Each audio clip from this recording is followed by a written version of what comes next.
Could we see Ethereum hit $10,000 and beyond before the end of the year? In this video, we will lay out a realistic price prediction for Ethereum for the final few months of the year, because Ethereum has just entered one of its most important moments ever.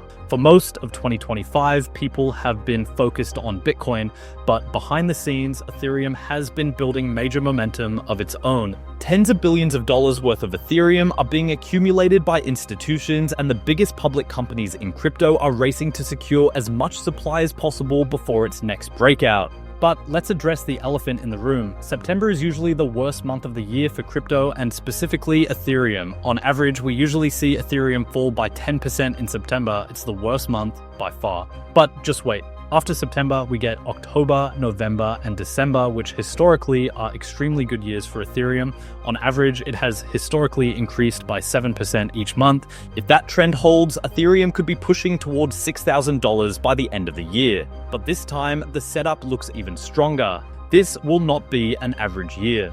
Treasury holdings of Ethereum have hit record highs, the supply on exchanges continues to shrink, and the network itself is hitting new levels of activity across DeFi, stablecoins, and tokenization. This is also a post-Bitcoin halving year, which historically is much more explosive for Ethereum than other years. In this video, we're going to look at why institutions are buying Ethereum now, why September may be the perfect entry point for the months ahead, and how Ethereum could surprise everyone with the kind of breakout that resets the market. And before we jump into it, just a quick reminder, only a small percentage of you watching are actually subscribed. If you're getting value from the videos, hit that subscribe button. It's free, it supports the channel, and you can always change your mind later. Now, let's begin.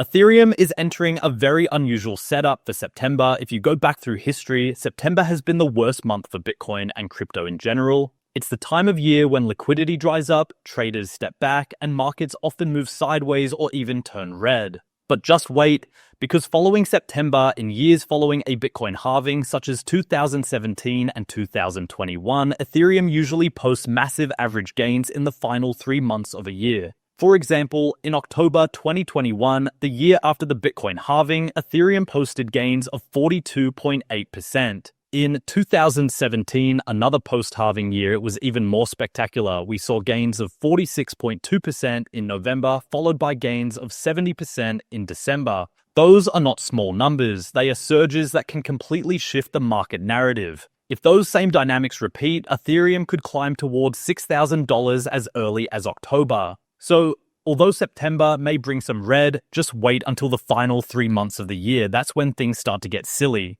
The other thing to note is that this year may not play out like an average year. In fact, it's looking like it will be even more explosive.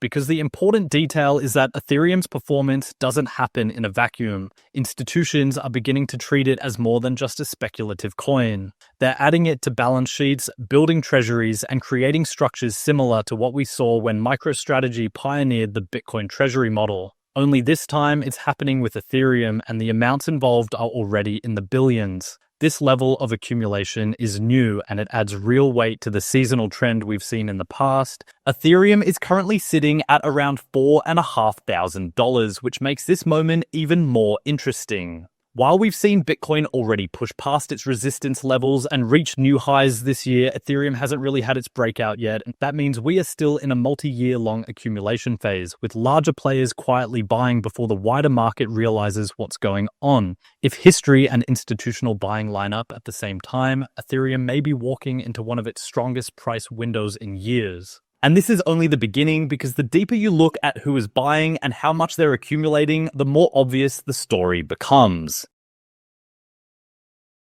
Ethereum treasuries are now one of the biggest stories in the market. Just a few years ago, it was Bitcoin that made headlines when companies started adding it to their balance sheets. Now, Ethereum is following the same path, and in some ways, the movement is happening even faster. Tom Lee's firm Bit has already accumulated more than $3 billion worth of ETH, with the goal of eventually controlling 5% of the total supply. That is not a retail play. That is a strategic bet by a major institution that Ethereum will become a reserve asset for the digital economy. They are not alone. SharpLink has added more than 1.6 billion in ETH to its treasury. The Ethereum Foundation itself sits on over 860 million, and even the US government appears on the list of holders, ranking 12th overall. This tells us something important. The buyers coming in now are not casual speculators. They are organizations with the resources to plan for years ahead, and they are racing against each other to secure supply at what they believe are low prices. This creates an unusual setup. When companies buy Bitcoin, they are betting on digital gold. When they buy Ethereum, they are not just buying a scarce asset, they are buying into the infrastructure of decentralized finance, tokenization, and smart contracts. That makes Ethereum more than a store of value. It becomes a productive layer of the digital economy, and owning it gives exposure to industries being built directly on top of it.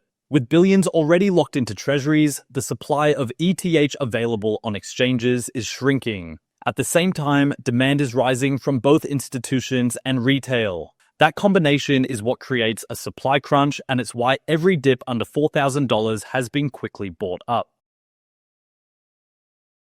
The question many investors have is why institutions are suddenly buying so much Ethereum. The answer comes down to a mix of scarcity, utility, and timing. Unlike Bitcoin, which is fixed at 21 million coins, Ethereum does not have a hard cap. Yet with the upgrade to proof of stake and EIP 1559 burning mechanism, ETH has effectively become deflationary. Every transaction that takes place on the network removes a small amount of ETH from circulation. When network activity rises, the burn rate rises with it. That means as adoption increases, the available supply slowly decreases, creating scarcity even without a fixed cap. Institutions are not blind to these mechanics. They see that Ethereum is the settlement layer for stablecoins, for tokenized assets, and for decentralized finance.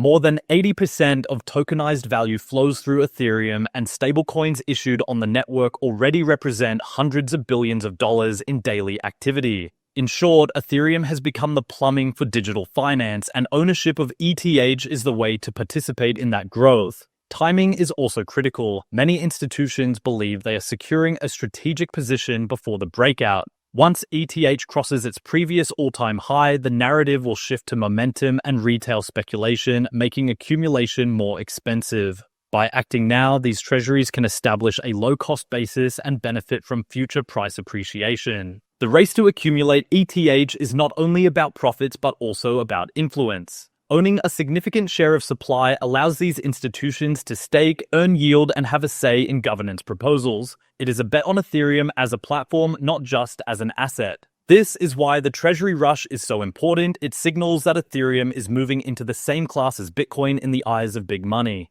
And if these indicators are correct, the next phase of Ethereum's growth could be even stronger than its last bull cycle.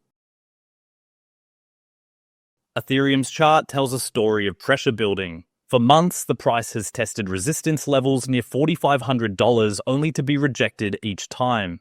Buyers step in aggressively when ETH dips under 4,000, creating a strong support zone. This tug of war has left the coin consolidating in a channel with repeated attempts to break higher. In markets, the more a resistance level is tested, the weaker it becomes. That's why many traders believe Ethereum is preparing for a decisive breakout. The pattern mirrors what happened before Ethereum's last major rally. In that case, ETH consolidated below $2,000, testing resistance multiple times before finally surging higher. Once it cleared that ceiling, momentum accelerated and the price never looked back until new highs were reached. If the same dynamic plays out here, the breakout from this channel could carry ETH toward $5,000 to $6,000 by the end of the year. Technical setups alone do not guarantee a rally, but when paired with fundamentals like treasury accumulation and network demand, they can become powerful signals. Every rejection at resistance also shows something else. Investors are willing to take profit at these levels, but demand always returns when the price dips lower. This tells us that while short-term traders are cycling in and out, long-term buyers are building positions. Another layer is the shrinking ETH supply on exchanges. As more ETH moves into treasuries, staking contracts, and DeFi protocols, the liquid supply available for trading is reduced. That means once a breakout occurs, the price can move quickly because there are fewer tokens left to sell. For investors watching closely, the chart is less about rejection and more about building energy for the move ahead. And that potential move is what keeps Ethereum in the spotlight, even as Bitcoin grabs headlines with its rally. Ethereum's fundamentals are pointing to a classic supply squeeze.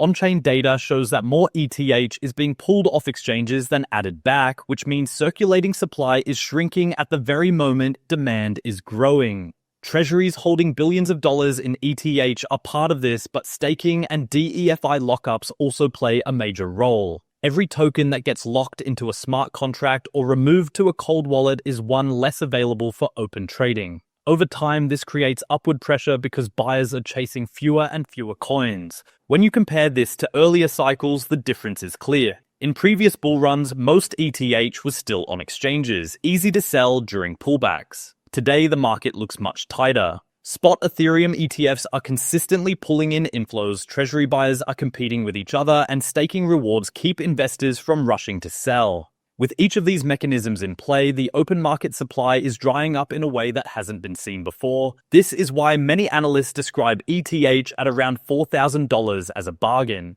If the same demand appeared in a looser market, sellers could absorb it more easily. But in a market where supply is structurally shrinking, even modest increases in buying can push the price higher. That's what makes every dip so aggressively bought. Institutional players know the math, they know supply is tightening, and they see this as their chance to load up before the breakout. The next time ETH tests resistance, it may not stop where it has before. Once supply crunch dynamics kick in fully, the ceiling that has held Ethereum back could break suddenly, leaving very little room for late buyers to catch up. Not every voice in the market sees Ethereum's treasury boom as an endless positive. Analyst Benjamin Cowan recently warned that this rush to accumulate might actually be pulling forward demand. His concern is simple. Institutions are buying heavily now, and that activity is pushing the narrative and price higher. But if too much future demand is absorbed all at once, the market may run out of fresh buyers down the road. In that scenario, today's bullish story could flip into tomorrow's bearish one, leaving Ethereum vulnerable to a sharp correction. This is a pattern crypto investors have seen before. Bitcoin ETF flows were a massive catalyst early on, but analysts have cautioned that if inflows slow, the same factor that drove the price higher could later weigh it down. With Ethereum, the situation could be similar. Treasury companies are racing to stockpile ETH, and that looks like a leading indicator now. But if their buying slows or reverses, it could mark the start of a new cycle where momentum fades. Still, Cowan doesn't argue that Ethereum is weak. In fact, he calls it a blue-chip asset alongside Bitcoin. His point is more about timing and cycles. First, Bitcoin tends to lead. Then, Ethereum follows. Finally, altcoins join in at the very end. If the macro backdrop holds, this cycle could play out the same way. Ethereum's treasury boom may send it to new highs, but eventually traders need to be prepared for the narrative to shift. For investors, the takeaway is caution. Bull markets can last much longer than expected, but they can also end suddenly. Even as Ethereum looks poised for gains, managing risk is just as important as chasing upside. Ethereum is in a position where both the fundamentals and the technical picture suggest a major move ahead. Institutions are racing to secure billions in ETH, the supply on exchanges continues to shrink, and historical trends point to October, November, and December as windows of massive strength. At the same time, the chart shows repeated tests of resistance, the kind of setup that often precedes a breakout. All of these factors line up to create pressure that could finally push Ethereum above its old highs. For retail investors, this environment can feel both exciting and intimidating. The fear of missing out is real, but so is the risk of overextending into a volatile market. The key is recognizing the broader flow of capital. Institutions are not buying for a quick flip. They are setting up treasuries and treating Ethereum as a long-term reserve asset. That means their horizon is measured in years, not days. Aligning with that mindset, holding through the noise rather than chasing every move may be the most effective way to benefit from this cycle. At the same time, watching for signs of exhaustion is important. If treasury buying slows or ETF inflows cool, that could mark the first signals of a shift in trend. No bull market lasts forever, and the same institutions driving Ethereum higher today could take profits in the future. Understanding that duality, upside potential now, eventual reversal later, is how investors can stay balanced. And if you want to stay ahead of these signals and know exactly when the market's heating up or when it's giving you those rare buying windows, I break it down every day in the Crypto Nutshell. My free 5-minute daily crypto newsletter is built to give you quick, actionable insights so you can make smarter decisions without spending hours buried in charts or headlines.